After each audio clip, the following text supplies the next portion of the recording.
The service today, we are in the second Sunday of Christmas, and we're still in the Christmas season. We haven't gone through the 12 days of Christmas yet, and so we're still celebrating.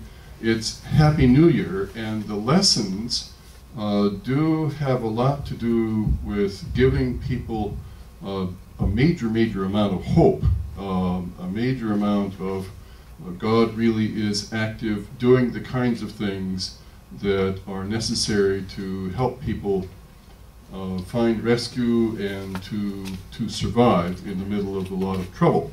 So this is a service about Merry Christmas and Happy New Year both. So take a moment to say good morning to each other, and I will gather requests for prayer. Our opening hymn is the First Noel.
So we gathered this first Sunday in the new year, and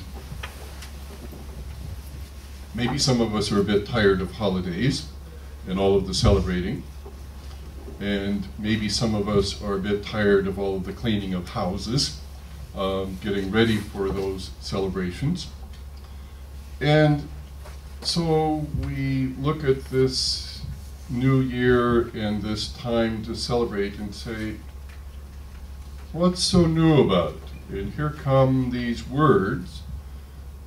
We heard this first portion of John, the gospel lesson, on Christmas Day. It's been around for 2,000 years. What's so new about it? And does it fix those scrubbing of floors and the preparations and the tiredness? No. But it is something that is always new and always starts out the process of a year that says there is hope for our future. When we think about what John is talking about, he talks about the Word who created in the beginning. Nothing was made without the existence of the Word. And the Word came into being and was life and light, and the light shines and the darkness has not overcome it. Grace and truth are there. Grace and truth about what? Well, the truth is, as was indicated in that first lesson, that God's people, we included in that description, we were like Jacob, not always doing the right things, being the con artist, deceiving his blind old father out of the birthright. It's a way of saying the people of God had never, ever quite done what they ought to have done. God took such people and made them, and still makes us, into his people. People who don't always do what they're supposed to do, who don't always follow directions, who don't get their act together.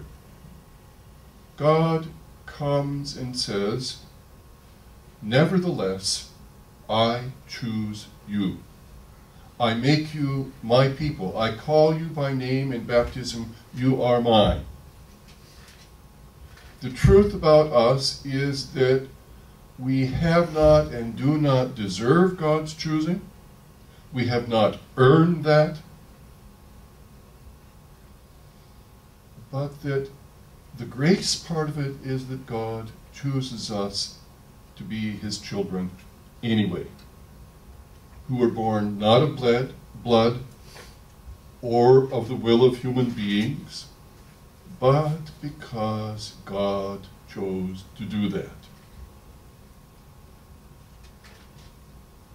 We don't live well with that. We're not used to that. What are arguments in marriages about? Except, don't listen. It's not fair to have your wife in the audience right now. But they're about the kinds of things that say, I'm right and you're wrong. There's only one way to make spaghetti, and it's my way. There's only one way to scrub the floor, and it's my way. And you got to do it that way. No, that's not true. We can do it my way. It's different, but we can do it my way. And we end up being people who major in minors. All of the little bitty details in our lives, we get all wrapped up in and saying, boy, this is how it's going to be. It needs to happen this way.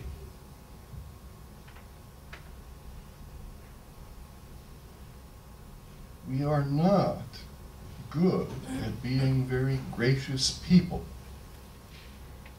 We are good at taking care of ourselves and protecting ourselves, protecting our turf, protecting our way of doing things. Making sure that we are the people who come out on top. As good Lutherans, we would think that we are saved by being right instead of by grace. We work hard at being right. And Boots can tell you, I'm good at it. So, the truth about us is that we are people who really, really struggle all our lives with trying to let go of taking care of ourselves, trying to let go of making sure that I come out on top. You can't do that and get by with it. Making sure that we are protected because we can't run the risk of letting God do that. We need to take care of that business.